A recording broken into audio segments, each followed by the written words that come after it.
Here's what's ahead on this week's Investing Insights. IBM's new 401k plan changes how it funds employees' retirement savings. I'll talk with John Rekenthaler from Morningstar Research Services about the hybrid plan. The vice president of research will also weigh in on whether other companies could follow IBM's lead. Plus, Boeing's safety reputation worsens. The Morningstar analyst who covers the aerospace company will share his outlook on Boeing's future and stock. And the demand for AI is expected to help power a big chip maker's revenue for years to come. This is Investing Insights. Welcome to Investing Insights. I'm your host, Ivana Hampton. Let's get started with a look at the Morningstar headlines. Taiwan Semiconductor manufacturing's outlook has picked up. The world's largest contract chip maker's full-year forecast for 2024 surpassed Morningstar's expectations. TSMC has reduced its capital spending plan, and that should erase investors' concerns about an underwhelming recovery and a potential excess inventory soon. Management upped its AI expectations for the next several years since more customers are working with its chips. The demand is expected to grow as devices like smartphones and factory equipment adopt the technology.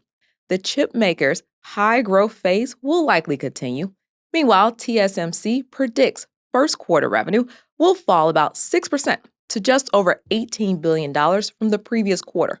Its first quarter and full year revenue forecast of up to mid-20% year-on-year growth looks achievable.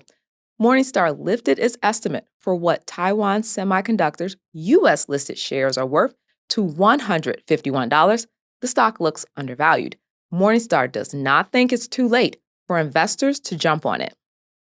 Citigroup remains a complex turnaround story with substantial uncertainties. The big bank is planning to cut 20,000 jobs. Morningstar thinks reducing expenses will remain a goal for management, since it's necessary for achieving higher returns. Citi delivered a disappointing fourth quarter with nearly $2 billion in losses, mostly thanks to various one-time charges. The list includes an FDIC special assessment for covering uninsured deposits tied to last year's banking crisis. Despite the lackluster results, the 2024 outlook is encouraging. Management expects revenue to rise as high as $81 billion. It also forecasts a rebound in investment banking and wealth businesses. Net interest income, or what a bank earns from making loans, is expected to modestly decrease due to lower interest rates. Citi is predicting just under $54 billion in full-year expenses. That would be down a bit from 2023. Morningstar thinks Citi stock is worth $66 and undervalued. BP has named interim CEO Murray Auchincloss to the role on a permanent basis. His new leadership post went into effect on January 17th. The oil giant launched the recruitment process back in September after Bernard Looney resigned. He failed to disclose past personal relationships with colleagues.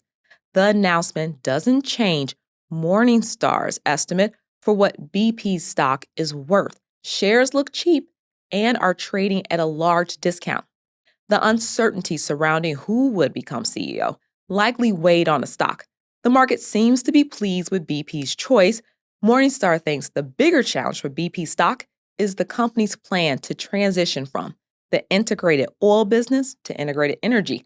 This involves greater investment in lower return, low carbon energy projects. Auchincloss was involved with the strategy's creation and has reaffirmed that it will remain in place. IBM has reimagined how it will fund employees' retirement accounts. The tech giant ended its 401k match program at the start of 2024.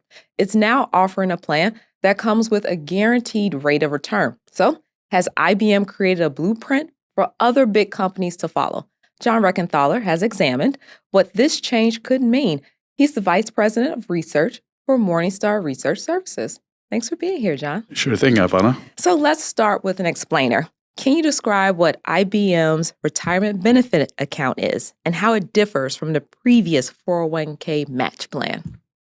Yes, instead of, the retirement benefit account, we think as outsiders, is what customarily has been called a cash balance account.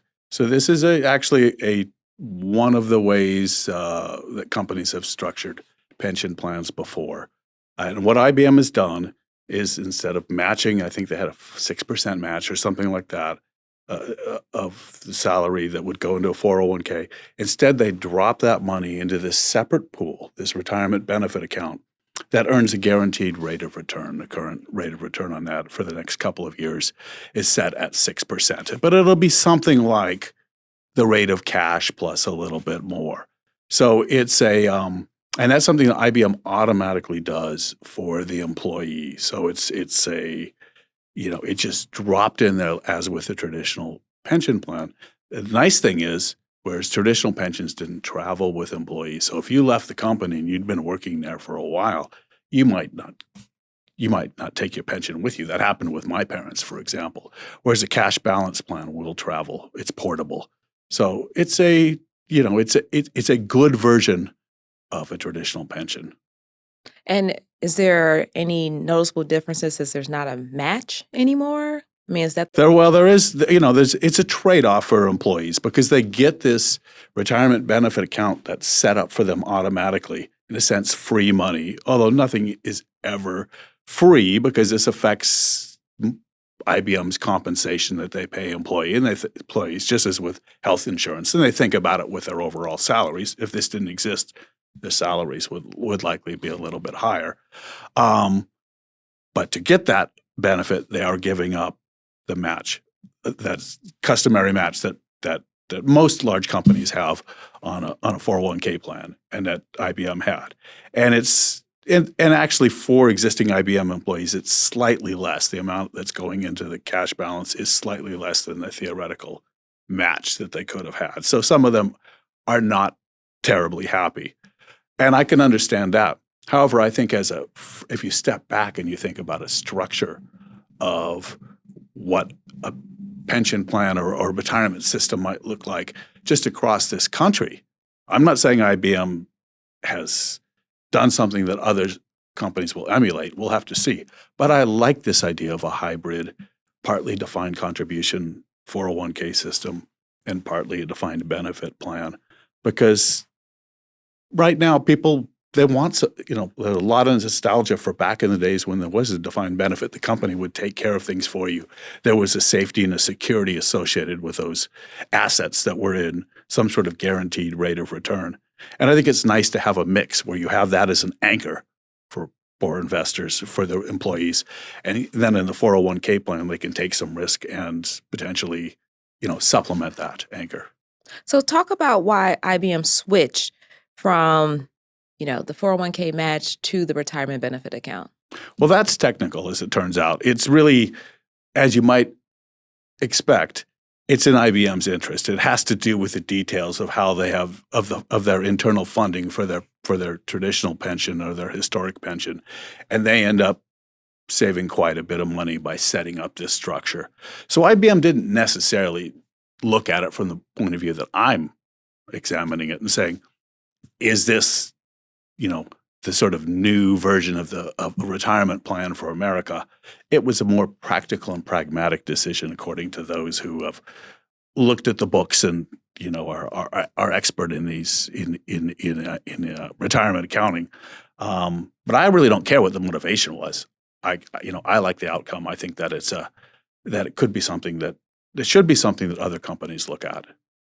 And you touched on this before, let's just make it clear, what are the advantages of this plan? And then what are the disadvantages? Let's put them in columns. Okay. Well, the advantage is if you don't do anything, the company's automatically setting money down for your retirement. It's making money. The savings are getting put in there. It's making a 6% return. You don't have to do anything, and you can take it with you. The disadvantage is there's now less money for your 401k plan and less money in particular to invest in stocks. So the investors who are most likely to take advantage of a 401k plan invest the maximum and who were going to invest aggressively in equities, and generally those are the more wealthy and sophisticated investors, may not be as well off under this system. But it will benefit the broad range of employees more, particularly lower and middle income employees who are less likely to take full advantage of the 401k plan.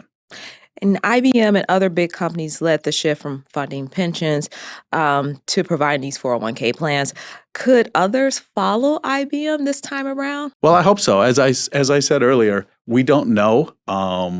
It's not clear that this is that they've kicked off or IBM has started a trend. We do know from surveys that employees would like that. Many employees, millions, tens of millions of employees across the country would like this to happen. There's a tremendous amount of desire not to take on all the risk of retirement investing themselves in a 401k and have the companies, take on some of that burden. So it would be popular with employees, but whether that occurs, it'll depend on a lot on how companies view this from a financial perspective. Well, John, thank you for your insights today. Thank you, Ivana. Boeing's already damaged safety reputation is taking another hit. The FAA has now called for inspections of older 737 jets with a similar design to the newer 737 MAX 9s. A door plug or a panel fell off a 737 MAX 9 during an Alaska Airlines flight on January 5th. So what do these issues mean for Boeing and the airlines that have 737s in their fleets? Nic Owens covers Boeing and major North American airlines. He's an industrials equity analyst for Morningstar Research Services. Thanks for making time today, Nic. Thanks for having me, Ivana. So let's start with Boeing's last few weeks. On December 28th, Boeing issued a warning to airlines about loose bolts found on a tail rudder assembly. January 5th comes. A panel fell off mid-air. The FAA grounded 737-9s and recently called for inspections of older 737s. Explain what's going on, Nic. Yeah. So, big picture, Boeing has had and has been uncovering and reworking manufacturing flaws for the last couple of years. And with this incident, though, the FAA, the NTSB, and Boeing are taking it much more seriously, as they should. And luckily, no one was seriously injured in this case. The narrow question I'm anxious to hear more about is how many of these MAXs are affected, how long it will take them to get them back up in the air. But there are broader questions because of the fact that there's a series of mishaps. And it seems that a more pervasive manufacturing problem probably exists. The grounded 737 MAX 9s are in Alaska Airlines and United Airlines fleets, but the new FAA's safety alert affects more than them. Who else? And what are they finding? So they are ordering inspections of the 737-900ER, which is basically the predecessor of the MAX 9. The next biggest fleet for those is also at Delta. So Alaska and United also fly them. There's a handful of others, but those are the three biggest fleets. It is disturbing to think that whatever they found in the process that leads to that, the way that door panel is put on, could have existed in the process before. I will say it sounds like they're ordering them to be inspected, not grounded. So it may be everything in the name of safety. Now, Boeing says it will improve safety standards. What does that look like, and how can they regain the public's trust? Great question. So in terms of regaining trust, I give CEO David Calhoun some credit here. He's been doing and saying some things that his predecessors did not. He's in the spotlight because when he took over as CEO in 2019, after his predecessor was let go for mishandling the initial crashes of the MAX 8s, if you recall, you could say it was his focus to fix this issue. In terms of regaining trust, he's speaking for Boeing. He said things like, this is our mistake. He visited the shop floor at Boeing, the shop floor at Spirit Aero, which supplies a large portion of the 737. And he said, what I found important was he said, every detail matters. And I think that's the right posture. The company is trying to be very transparent and proactive and let in inspectors and customers to watch the assembly process. But I'm scratching my head, why didn't do some of that before? because they've been uncovering these manufacturing problems for the last 3 years. Now, the doors weren't blowing off then, so maybe that's human nature, but it's not confidence inspiring. As for what improving quality looks like, I think it's in that every detail matters point, which is that at every step of the way, it has to be done according to the design, and they have to, cross the T's and dot the I's without fail before they deliver the plane. There's been business pressure to move fast because customers are waiting for these planes. But if they can't do it without building them to the safety standard, there's almost no point. I'll also add that these planes are designed to be safe. And the vast majority of flights of 737s and other planes go up without a hitch, right? And many of the safety features that are built into the planes are redundant. So more than one thing has to go wrong, but that's also why every detail is so important. So one bolt might actually be reinforcing a part that has other bolts on it. But if they're not both there, then something could fail more easily. And you've written that 737s are part of Boeing's bread and butter. How is this situation affecting your outlook for the company and its stock? Well, long term, the 737 and whatever future versions they have are responsible for about half the value of Boeing as a company, by my math. So the bigger this gets, and the more planes that are affected, and the longer it takes, the more their future could be at stake. The Airbus is already taking market share and orders for A320s and deliveries, and over the years, that will add pressure to Boeing to keep the 737 assembly line healthy. If their production numbers go below their capacity, that would be very bad. We're far from that. We're a year closer potentially, but we're far from that. And this is a relatively slow-moving industry.